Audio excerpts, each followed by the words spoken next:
Ngaturaken sugeng enjing para kinasihipun Gusti. Pinanggih wonten ing dinten Selasa 11 Juni 2021. Mugi dinten menika kita sedaya sami pinanggih kelayan pingasarestuwin suka pasugi. Sumangga wekdal enjing bebaringipun Gusti ingkang kebak berkah. Kita tampeni kanthi manah kebak ing raos syukur sarta sesarengan manah kita nyawiji kelayan Gusti. Wonten saklebeting pandonga enjing. Sih rahmat lan tentrem rayu saking Allah Rama kita lan Gusti Yesus Kristus sarta panunggalanipun Sang Roh Suci wonten ing panjenengan sedaya. Amin. Sesarengan kita mirengaken kidung pasamuan Jawis 226 nalika ngambah margi kang sepi. Nalika ngambah margi kang sepi,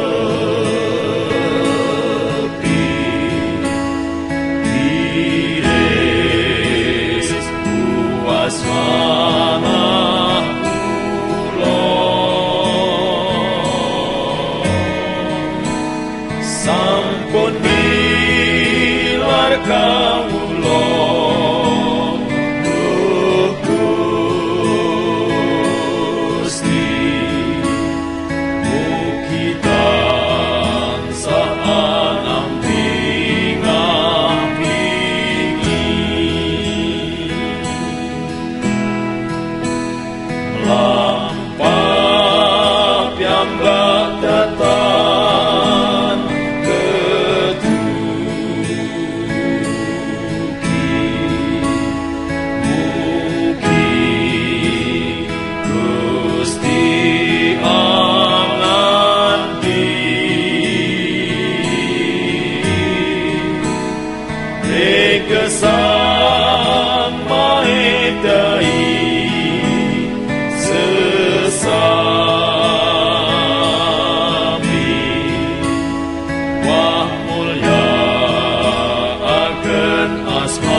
Para sedherek ingkang dipun tresnani dening Gusti, waosan wekdal menika saking kitab Wahyu kalih dasa pada ingkang 7 dumugi kang 11. Ana dene sakwuse genep 1000 taun iku mau iblis tumuli bakal kaluaran saka ing pakunjarane sarta bakal metu nasarake para bangsa kang ana ing pojok ing bumi papat, yaiku Gog lan Magog. Padha diklumpukake kaajak perang, cacahe kaya wedi ing segara. Tumuli padha nglurug meratani ing saindenging jagat sarta ngepung pakuwone para wong suci lan kutha kang kinasih iku. Nanging banjur ana geni tumurun saka ing langit mangsa wong-wong iku mau. Dene iblis kang nasarake wong-wong mau tumuli kacemplungake ing segara geni lan welirang, yaiku kang wus kaenggonan si kewan lan nabi palsu, lan iku bakal padha kasiksa rina wengi langgeng ing sak lawas-lawase. Aku banjur weruh dampar gedhe putih lan panjenengane kang nglenggahi. Bumi lan langit padha sirna saka ing pangayunane lan wus ora ketemu maneh papane. Aku tumuli weruh wong mati gedhe cilik padha ana ing ngarep dampar. Banjur ana kitab-kitab kang padha kabuka lan ana kitab liyane maneh kang kabuka, yaiku kitab ing kauripan. Wong-wong mati mau tumuli padha diadili miturut panggawene adhedhasar apa kang katulis ing kitab-kitab mau. Ana dene segara masrahake wong-wong mati kang ana ing jerone lan iku diadili miturut sak panggawene dhewe-dhewe. Sarta pati lan kerajaning pati padha kacekurake ing segara geni, yaiku pati kang kapindho segara geni. Dene saben wong kang jenenge ora katulis ana ing kitab kauripan iku kacemplungake ing segara geni. Rahayu kula lan panjenengan ingkang mirengaken sabda Gusti lan saged ngestakaken. Amin. Jujur pamdaring sabda wekdal menika kere munggah bali. Ing satunggaling dinten wonten lare dipun cepeng dening satpam amargi tumindak nyolong. Lare menika lajeng dipun bekta dhateng kantor polisi. Nalika dipun tangleti lare menika matur bilih piyambakipun nyolong amargi kraos luwih sanget. Lare menika yuktosipun lolo boten gadah tiyang sepuh kemalih. Saben dintenipun namung glandang ing pundi-pundi papan. Ningali kawontenan menika satunggaling Pak Polisi anggadhahi raos welas asih. Lajeng Pak Polisi menika njamin lare kala wau supados dipun luwari saking pahukuman. Boten cekap dipun luwari, lare menika ugi dipun angkat dening Pak Polisi menika dados putranipun dipun angkat anak. Pungkasipun lare menika boten glandang kemalih, boten dados lolo, boten dipun hukum lan dipun kunjara, nanging gesang ingkang ayem lan kepenak sareng kelayan Bapak angkatipun.